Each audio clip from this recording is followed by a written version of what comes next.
जगला में जो करे वो करे रात के मिलेला सुकून खाके राजा जी के हाथ के अच्छा लागेला।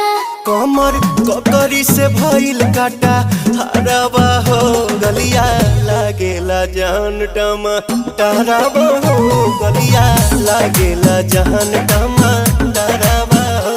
कहे तोर गया तुझको मैं पावा करना अपने खाला पहले हम के खिया करना तबे भइल बा कमरिया मोर चाह करना तबे भइल बा कमरिया मोर चाह करना चाह करना।